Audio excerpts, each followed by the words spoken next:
When Richard met Timmy, it was love at first sight. They And as became long as inseparable. I will always love you too. Traveled the world together. Then one event changed everything. Wash the plate before I come back and make sure you sweep the whole house. Why do you speak to me in such matter despite all I have done for you in the past?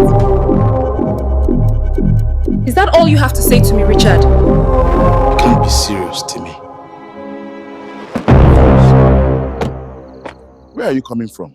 You have no right to ask me. Instead of monitoring me, go and find a job.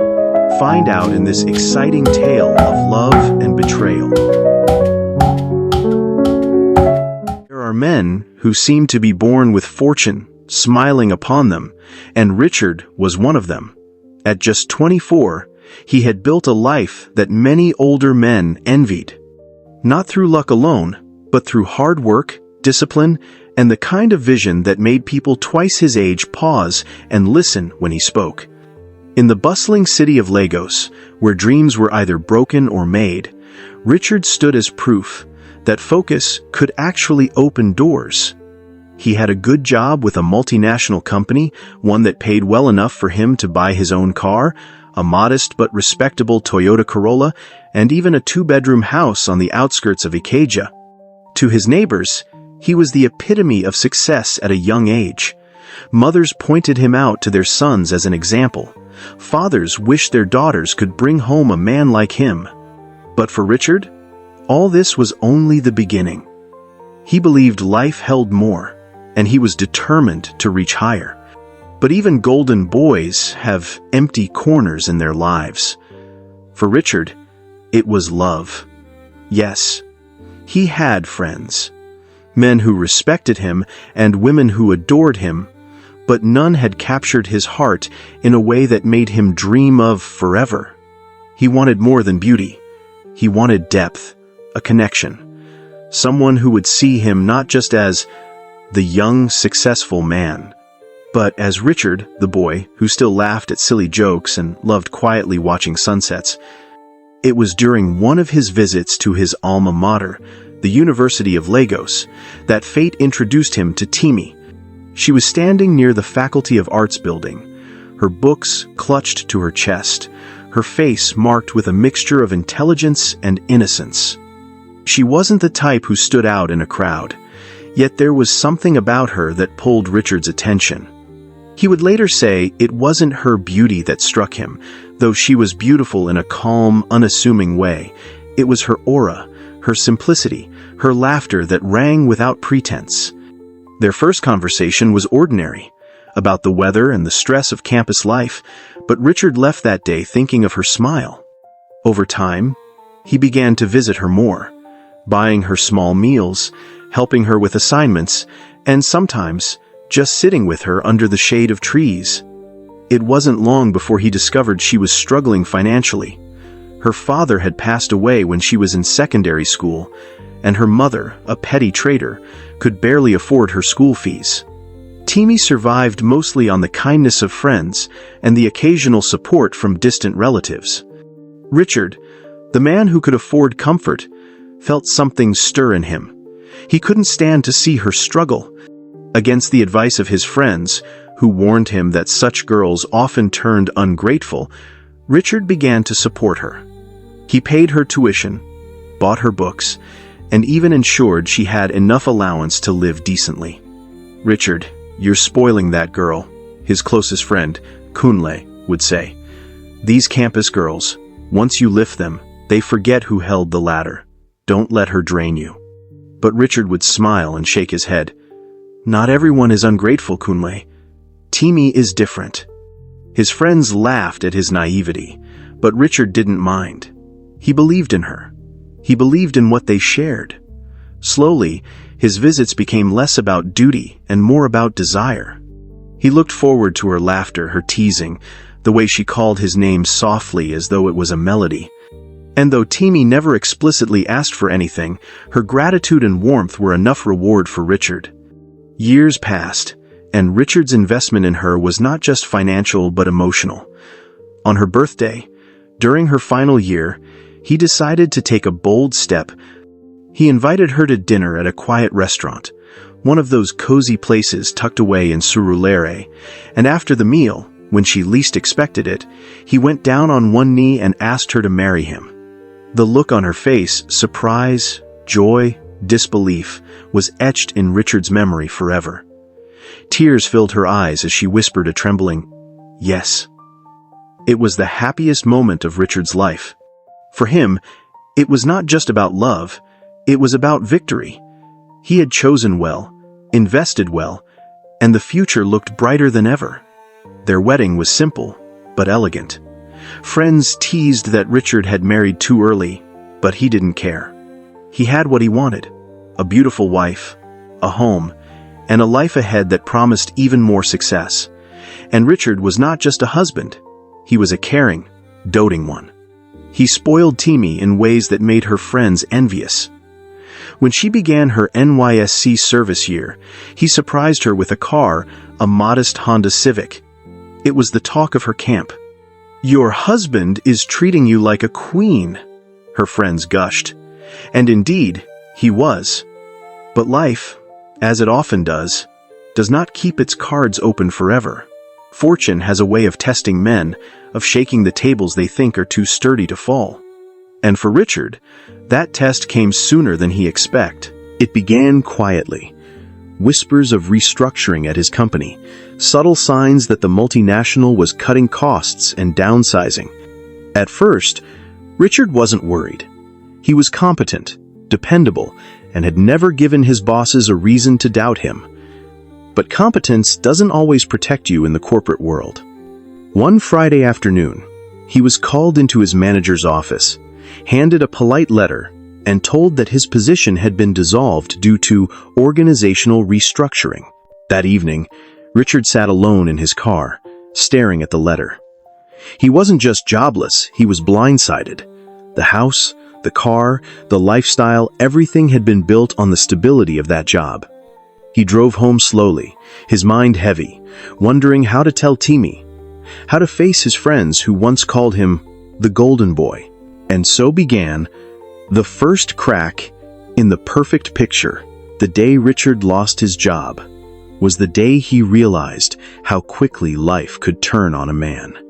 He had walked into his home carrying the weight of disappointment, and though he smiled at Timmy, kissed her forehead, and played with baby Tolani, his heart was heavy. He had wanted to tell her immediately, but the words stuck in his throat. He didn't want to spoil the peace in their home. So, for a week, he kept silent, pretending to still go to work each morning. He would dress up, carry his briefcase, and drive out. Sometimes he parked in a quiet lot to think. Other times he visited old colleagues to discreetly search for openings. But each day ended the same, him returning home with a forced smile, assuring himself he'd soon find something. It was Timmy who eventually confronted him. "Richard," she said one evening, her eyes narrowing as she looked at him across the dinner table. "Why haven't I seen your office calls lately? You don't even bring files home anymore." Richard's hand froze on his fork. He looked up at her, her face expectant but not unkind.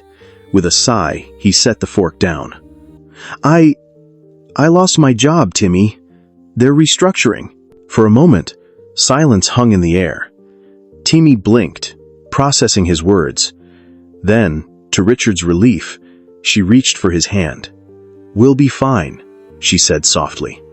"You've always been strong for us. It's my turn to be strong for you." Richard smiled gratefully, his chest swelling with affection. That was the Timmy he loved, supportive, understanding. And indeed, for the first few weeks, she lived up to those words. She encouraged him, reminded him of his worth, and even teased him to lighten his mood. But as months dragged by and job opportunities remained elusive, subtle changes began to creep into their home. By the time Timmy completed her NYSC and landed a good job at a courier company, things had shifted. She was excited about her new role, her first paycheck, her new sense of independence. Richard was proud of her, genuinely so, but he couldn't ignore the way her tone sometimes carried an edge. "Richard, please wash the baby's clothes before I get back," she would say, tossing the words casually as she adjusted her handbag. At first, Richard didn't mind. He loved his daughter, and house chores were not beneath him. He believed marriage was partnership. But then, the requests grew into instructions. Make sure you sweep the house before I return. Why didn't you wash the plates? What did you do all day? Richard, you should try cooking sometimes. I can't be working and still be the one slaving in the kitchen. The words stung. Not because chores were beneath him, but because of the tone, the subtle implication that he was failing, that his contribution was no longer enough. Richard bore it in silence. He told himself it was a phase, that once he got another job, balance would return. So, he smiled through it, did the chores, cared for Talani, and whispered prayers at night for breakthrough. But then came the whispers he could no longer ignore. He noticed Timmy's late returns. She would claim she had overtime, or meetings, or just decided to hang out with colleagues. Sometimes she smelled of expensive perfume that wasn't hers. And once, when she forgot to silence her phone, Richard saw a message flash across the screen. Last night was unforgettable. Same place tomorrow? His heart sank, but he said nothing. He wasn't ready to accuse, not without proof, and not when his own condition made him feel weak. Still, he couldn't shake the gnawing pain of betrayal. It grew worse when Timmy's mother began visiting more often. The older woman would sit in the living room, watching Richard clean or tend to the baby, and chuckle. My daughter, you are lucky. See, as your husband is even your houseboy. Some women don't have this luxury. Timmy would laugh, sometimes adding her own jabs. Yes, oh mama. He's jobless now, so at least he should be useful at home. Richard heard every word. Each one cut deeper than the last. Yet, he endured. He told himself love was patience, that storms eventually passed. He reminded himself of the girl he once met on campus, the one who looked at him with admiration. Surely that girl still existed somewhere inside Timmy, but there were nights when he lay awake, staring at the ceiling, wondering if he had made a mistake. One evening, as he bathed little Tolani, the child reached out and touched his face, giggling. In that moment, Richard's eyes filled with tears. His daughter's innocence reminded him why he couldn't give up, why he had to keep holding on even if only for her. And so, Richard became two men, the silent sufferer inside and the smiling husband outside. He carried the weight of betrayal and ridicule, but he also carried hope. Somewhere deep in his chest, he believed a day would come when fortune would remember him again. For now, though, the sands beneath his feet were shifting, and every step forward felt like sinking. But the thing about shifting sands is this: sometimes they bury you deeper. Other times, they uncover hidden treasures, and Richard's story was far from over. At first, the change in Timmy had been subtle. A sharper tone, a dismissive gesture, a laugh at his expense. But over time, subtlety gave way to boldness. She no longer hid her irritation. Richard, how can you say you were job hunting all day when you can't even bring one interview letter? At least try harder. Are you the first man to lose a job? She spat one evening after returning from work, her heels clicking across the tiled floor. Richard swallowed his pride and answered calmly, I am trying, Timmy. I send out applications every day. The market is tough. But she only scoffed. Excuses. Do you know how many men are out there hustling? At least if you can't provide, you should be grateful I'm carrying this family. It was the word grateful that stung the most. As if his years of sacrifice, the tuition, the car during NYSC, the life he had given her, had all evaporated from memory. Richard still did the chores without complaint.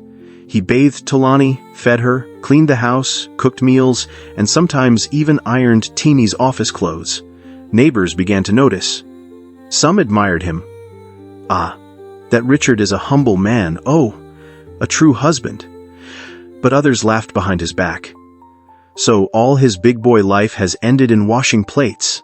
one said at the roadside barbing salon. What hurt more was that Timmy stopped defending him. Instead, she seemed to enjoy the image of him as her domesticated husband. Her friends would visit, admire her new designer handbags, and tease her about how lucky she was to have a husband who did everything. She would chuckle, not with pride, but with mockery. One Saturday afternoon, Timmy's mother was visiting again. Richard had just finished mopping the floor while Talani crawled around happily. Mama sat on the couch, sipping malt. "Ah, my daughter," Mama said loudly, not caring that Richard could hear. "See how this man is just your errand boy. Don't let him deceive you with all his fine talk. He's not the one feeding this house. Make sure you secure your own future." Richard paused, his grip tightening on the mop handle. His chest burned, but he said nothing. He had learned that silence was sometimes the only armor left for a man. But silence doesn't stop the heart from bleeding. Soon, Richard began to notice the unexplained absences. Timmy would return home late at night, sometimes tipsy, other times freshly perfumed. When he asked, she waved him off. "Don't start acting like a detective, Richard. I had a business dinner." "Why are you so insecure?" He wanted to believe her. He wanted to cling to the hope that she was still the girl who once looked at him with gratitude. But then came the undeniable signs. One evening, as he cleared the laundry basket, he found a hotel receipt tucked into the pocket of her jacket.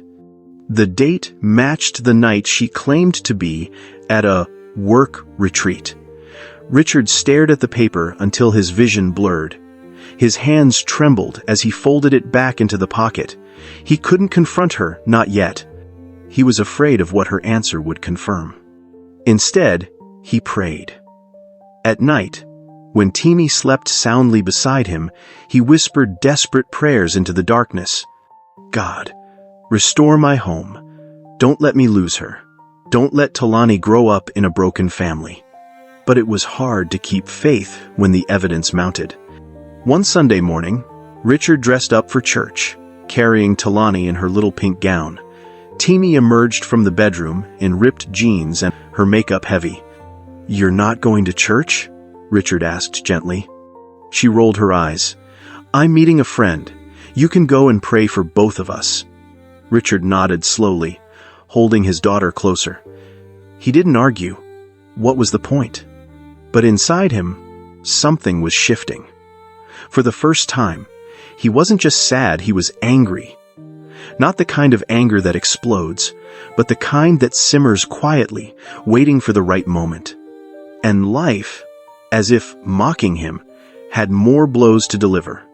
One afternoon, Richard overheard Timmy on the phone. She was laughing in a way he hadn't heard in years, free, flirty. "Yes, baby, I miss you too. Of course, I can sneak out tomorrow. Richard? Don't worry about him. He's at home, as usual."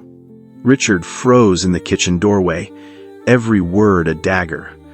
But he didn't enter. He didn't shout. He simply stood there, numb, the weight of betrayal crushing him. That night, as he lay awake, he realized he had become invisible in his own marriage. Timmy no longer saw him as a partner, or even as a man. To her, he was background noise, a shadow, a convenient servant.